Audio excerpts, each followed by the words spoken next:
Cette semaine, dans Carnet de santé, les experts tirent la sonnette d'alarme sur la pénurie de sang dans le monde. Et l'Ouganda intensifie ses efforts pour accroître les dons de sang dans le pays. Enfin, la Zambie déploie un nouveau médicament pour la prévention du VIH. C'est dans cette édition de Carnet de santé.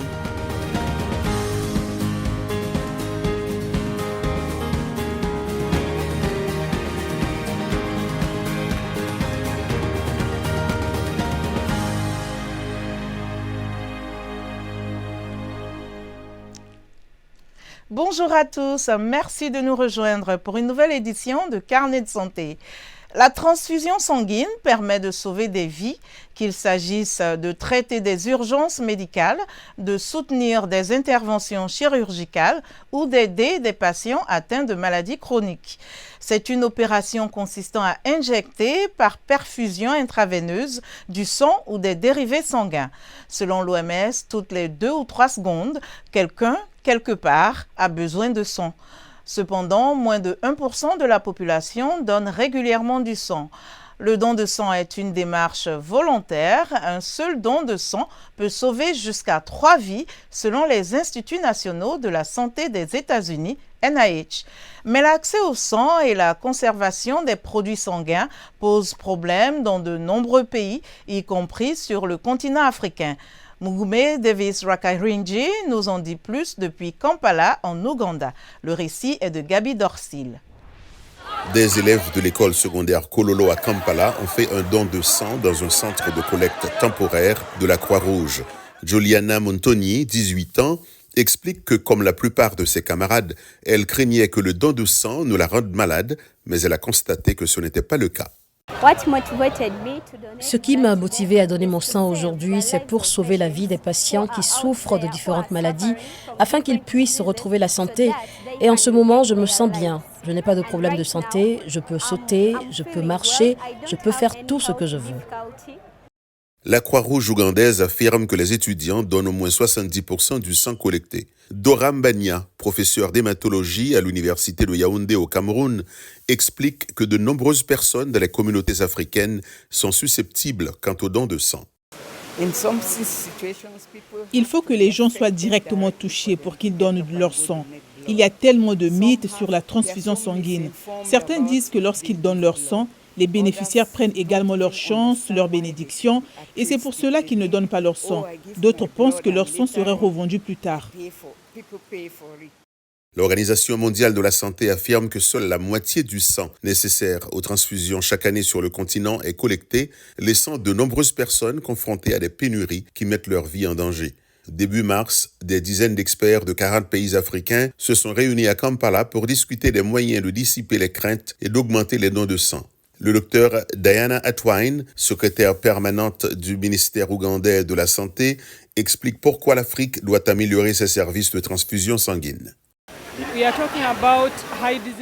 Nous parlons d'une charge de morbidité élevée en Afrique, le paludisme. Nous constatons une augmentation du nombre de cancers. Nous voyons des cas de drépanocytose, des accidents de la route, des mères qui accouchent et qui ont besoin de sang. Tous ces facteurs exercent une forte pression sur les services de transfusion sanguine dans le pays. Les délégués ont convenu de simplifier les procédures de sécurité pour la collecte et le stockage du sang. Nous avons encore peu de donneurs de sang. Nous voulons encourager les dons de sang réguliers. On ne donne pas une fois et on disparaît, mais on donne régulièrement.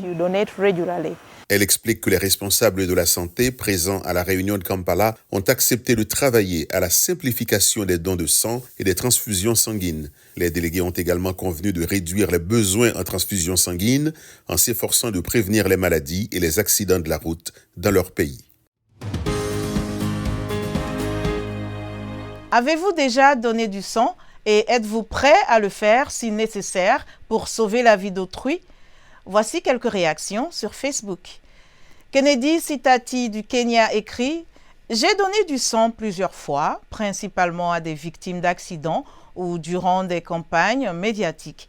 Mais j'ai décidé d'arrêter pour des raisons de santé et parce que j'ai été déçue par le système de santé lorsqu'un proche ne pouvait pas être sauvé, même pour des raisons financières, après avoir donné du sang.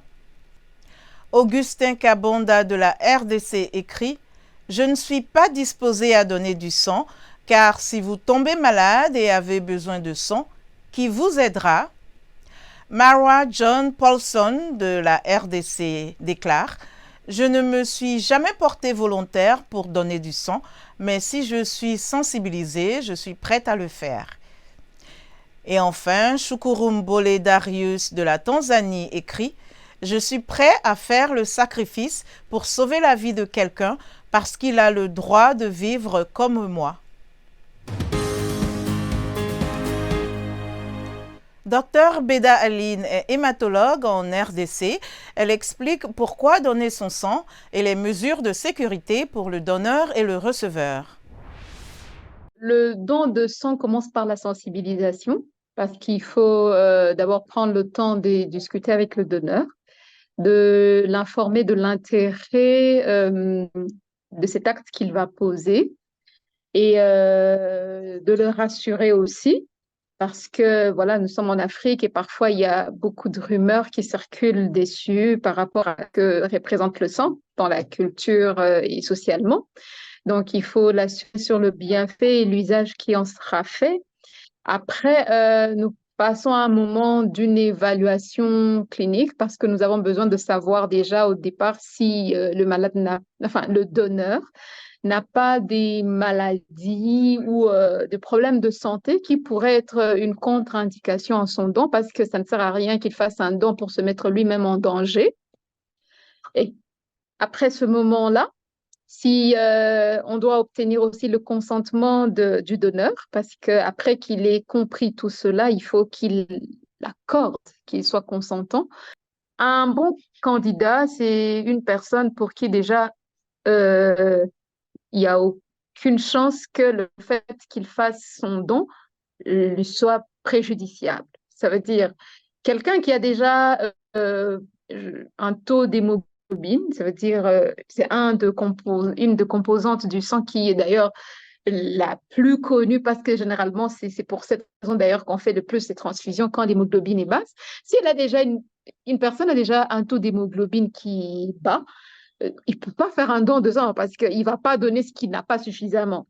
Donc il faut d'abord se rassurer que le don que vous faites n'est pas préjudiciable à votre santé. Deuxième chose, il y a des maladies qu'on peut porter qui fait que nous, on ne saura pas faire de don de sang parce que nous sommes aussi en besoin d'en avoir suffisamment. Mais après, il y a le fait qu'on doit protéger la personne à qui on donne le sang. Il faut se rassurer qu'on n'est pas porteur des maladies qu'on peut transmettre à d'autres personnes par la voie sanguine. Donc, c'est ça ce qui fait qu'on est bon ou pas bon donneur de sang, qu'on soit éligible ou pas. Et puis, il y a des âges où on est plus fragile, plus vulnérable, et que donc, ce n'est pas conseillé que ce soit à ce moment-là que vous fassiez un don de sang.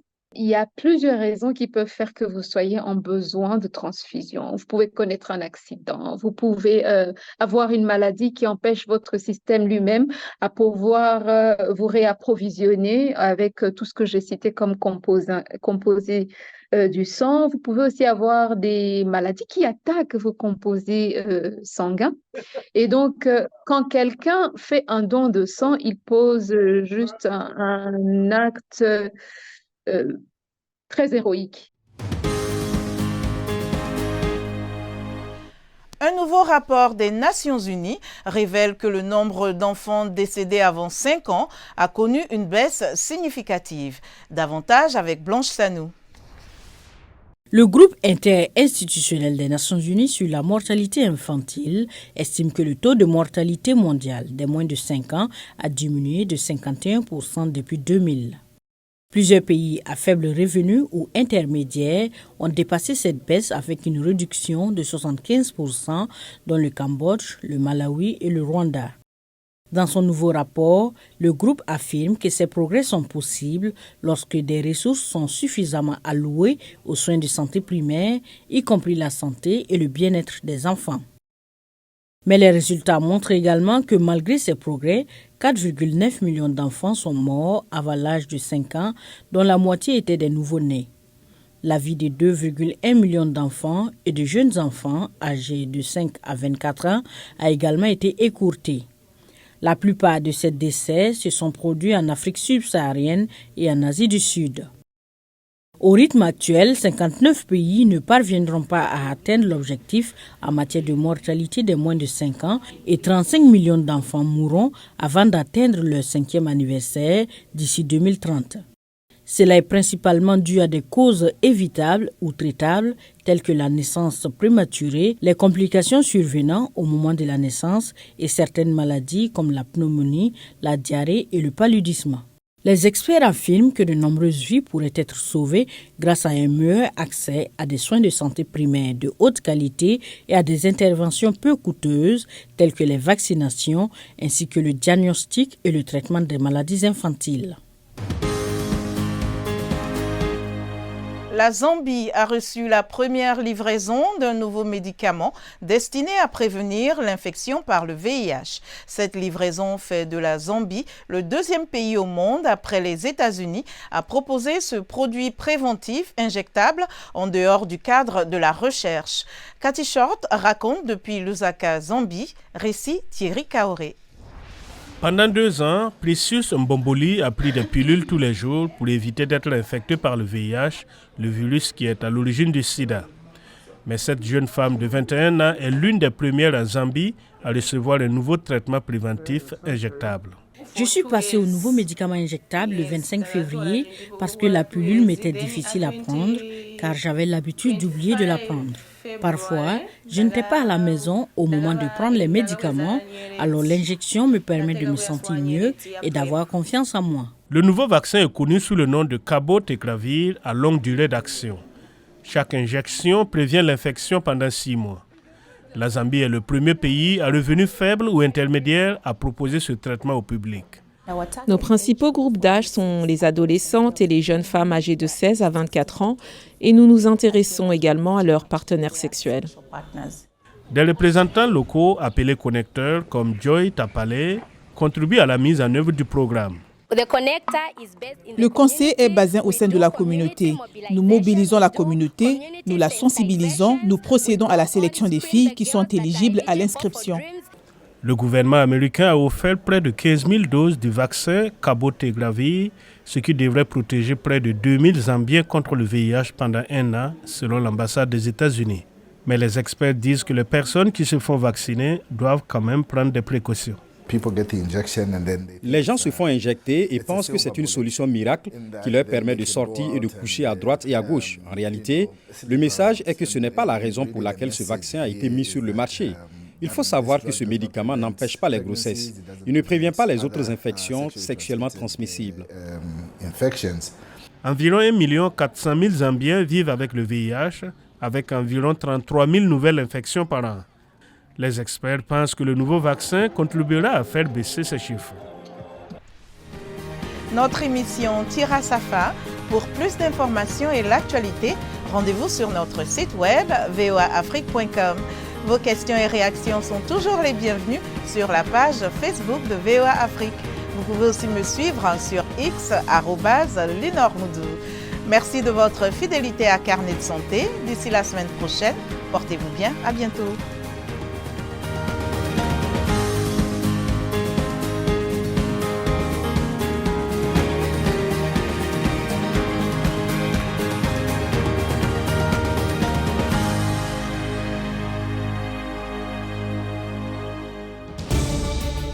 Washington Forum, le rendez-vous hebdomadaire de VOA Afrique à ne pas manquer. Chaque semaine, nous sommes ensemble pour 30 minutes pour décortiquer les grands sujets qui font l'actualité. Avec nos analystes et nos reporters, nous allons au fond des choses. Politique, économie, société, culture. Nous posons le débat et nos analystes sont là pour apporter l'éclairage. Washington Forum, c'est aussi vous, le public. Vous pouvez participer en réagissant au thème de la semaine sur nos réseaux sociaux. La rédaction de VOA Afrique vous donne rendez-vous sur ses chaînes partenaires, son site voaafrique.com et sur ses plateformes numériques pour prendre part à ce forum réalisé dans nos studios à Washington. À très bientôt dans Washington Forum.